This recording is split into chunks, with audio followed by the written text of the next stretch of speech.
Praise the Lord, जय मसीह की। मैं हूं आपका भाई प्रभु का दास पास्टर अतुल मैसी, और मैं परमेश्वर को धन्यवाद देता हूं इस समय के लिए जो कि परमेश्वर ने हम सबकी जिंदगी के अंदर दिया है। और मेरी आशा है और ये विश्वास है कि आप इन स्टोरीज के माध्यम से आशीष को प्राप्त कर रहे हैं। और मैं परमेश्वर को धन्यवाद देता हूं उसकी सारी भलाइयों के लिए कि परमेश्वर ने मुझे इस योग्य समझा और अपनी महिमा के लिए इस्तेमाल कर रहे हैं।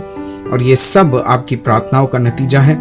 मैं धन्यवाद देता हूँ आप सबके कमेंट्स के लिए, आप सबके शेयर करने के लिए कि आप सब इन स्टोरीज को शेयर कर रहे हैं और मुझे उत्साहित कर रहे हैं अपने वचनों के माध्यम से कि आपको इन स्टोरीज के माध्यम से आशीष मिल रही है। आज मैं एक बार फिर से आपके साथ हूँ, एक नई स्टोरी को लेकर के, परमेश्वर के वचनों को लेकर के, नई सामर्थ को लेकर के। सो आइए क्यों न चलते हैं। इंग्लैंड के एक पास्टर जो कि परमेश्वर की शक्ति और उस पर बहुत भरोसा करते थे। जो कोई भी उनके घर में एक बार आ जाता, वे उसके अतिथि सत्कार के प्रभाव से प्रभावित हुए बिना नहीं रह सकता था।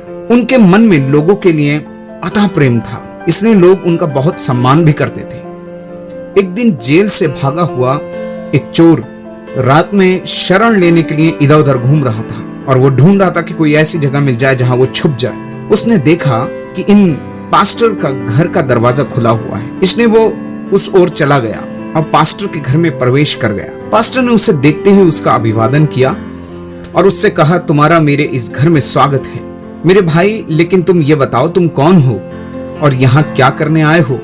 इस पर चोर ने सफेद झूठ बोलते हुए कहा, फादर मैं एक मुसाफिर हूँ और रास्ता भटक गया हूँ, सो इधर उधर भटक रहा था और आपके घर का दरवाजा मुझे खुला दिखाई दिया तो मैं अंदर चला आया। क्या मुझे सिर छुपाने के लिए कोई जगह मिल सकती है? मैं सुबह होते ही यहां से चला जाऊंगा। पास्टर ने कहा, हाँ हाँ क्यों नहीं, यहां आराम से रह सकते हो। मुझे लगता है तुम बहुत थक गए हो, इसलिए तुम जाकर आराम से हाथ मुंह धो लो, मैं तुम्हारे सोने और खाने का इंतजाम करता हूं। इस पर चोर पास्टर का आभार व्यक्त करते हुए नहाने के लिए चला गया और इतने में पास्टर ने उसके खाने और सोने की व्यवस्था कर दी। पास्टर ने उसका बहुत अच्छे से अतिथि सत्कार किया और उसे अच्छा भोजन कराकर उसके सोने की व्यवस्था कर दी। रात को सभी के सो जाने के बाद में चोर के मन में चोरी करने की इच्छा जागृत हुई। आखिर चोर ठहरा। उसने पादरी के घर से सोने के 2 दीपदान चुराकर वहां से निकल भागने की कोशिश करी और भाग भी गए। रात में पुलिस उसकी तलाश में ही थी, सो वो पुलिस के हत्थे चढ़ गया और जब उससे पूछताछ की गई तो उसने बताया कि मैंने एक पास्टर के घर से कुछ सामान चुराया है। इस पर उसे पास्टर के सामने लाया गया तो पास्टर ने पुलिस वालों से कहा, आप कृपया करके इन्हें छोड़ दीजिए, ये मेरे घर में मेहमान के तौर पर आए थे और मैंने ये दीपदान इन्हें उपहार के तौर पर दे दिए हैं। इतने में चोर के ज्ञान चक्षु खुल गए और उसे अपनी भूल का एहसास होने लगा।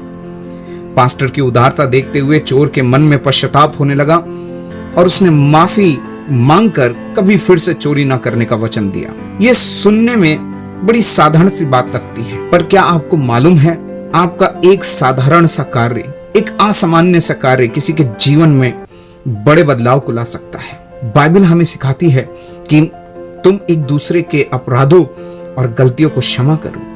इफिसियों की पत्री उसका 4 अध्याय और उसका 32वां वचन कहता है, मैं और आप पाएंगे कि क्षमा करना इंसान की सबसे बड़ी महानता है जो परमेश्वर से उसे प्राप्त होती है। प्रभु यीशु मसीह ने समस्त मानव जाति के पापों को क्षमा किया। पहला यूहन्ना उसका 2 अध्याय और 2 वचन हमें सिखाता है कि जैसे मैंने तुम्हारे पापों को क्षमा किया है वैसे ही तुम भी क्षमा करो। जब आप क्षमा करते हैं तो आप दूसरों के भीतर छुपे हुए उन गुणों को बाहर निकालते हैं जिनसे वो लोग खुद अनजान होते हैं। क्षमा करना आसान नहीं है, लेकिन असंभव भी नहीं है। आप अपने जीवन में 2 मिनट रुककर सोचिए और उन लोगों के बारे में जिन्हें आप क्षमा नहीं कर पाए सोचिए। लेकिन आज प्रभु यीशु मसीह आपसे कह रहे हैं, क्षमा करो क्योंकि मैंने तुम्हारे पाप क्षमा कर दिए हैं। मत्ती रचित सुसमाचार उसका 6 अध्याय और 14 वचन कहता है, क्षमा करने के माध्यम से आप दूसरों को परमेश्वर के और करीब ले आते हैं। परमेश्वर आपका हृदय शांति और स्वर्गीय आनंद से भरते हैं। आप क्रोध, जलन, चिड़चिड़ेपन और कठोरता से आजाद होकर प्रेम, धीरज और परमेश्वर के स्वभाव में बढ़ते जाते हैं। मेरे भाई, मेरे बहन, परमेश्वर का वचन मुझे और आपको सिखाता है कि क्षमा करना बहुत अनिवार्य है। हम प्रार्थना करते हैं और यीशु ने हमें प्रार्थना करना सिखाया है कि जैसे हमने अपने अपराधियों को क्षमा किया है वैसे ही तू भी हमारे अपराधों को क्षमा कर। कितना अच्छा प्रार्थना है। और जब हम ऐसा प्रार्थना करते हैं, वास्तव में हम अपने अंदर परमेश्वर के गुणों को भरा हुआ पाते हैं। हम अपने जीवन को परमेश्वर की शांति से भरा हुआ पाते हैं। लेकिन 2 मिनट रुक करके सोचिए, क्या वाकई ही मैं और आप क्षमा कर पा रहे हैं? क्या मैंने और आपने क्षमा किया है?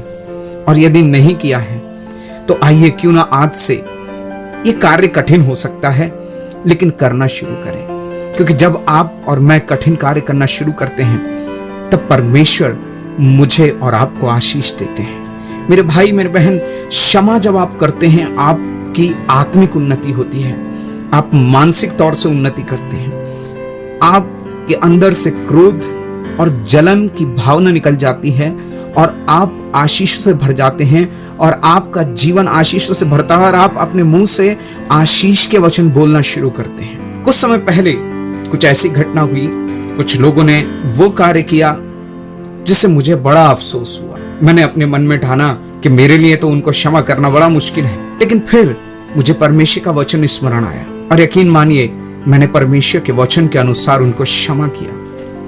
मैंने उनके लिए प्रार्थना किया और मैं आपको बताना चाहता हूं, जिस दिन से मैंने उन्हें क्षमा किया, मैं परमेश्वर की शांति और परमेश्वर के आनंद से भर गया।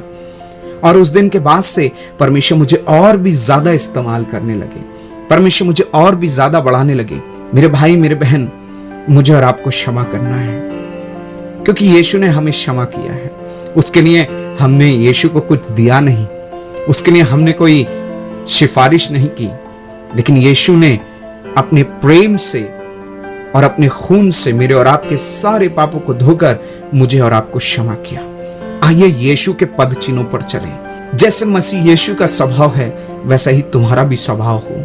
आइए क्यों ना जैसे यीशु का स्वभाव है वैसे आपका स्वभाव हो, मेरा स्वभाव हो, हम सबका स्वभाव हो और लोग हमारे जीवन से, हमारे व्यवहार से और हमारे स्वभाव से यीशु को देखें, हम में यीशु दिखाई दे, हमें यीशु की खूबियां दिखाई दे।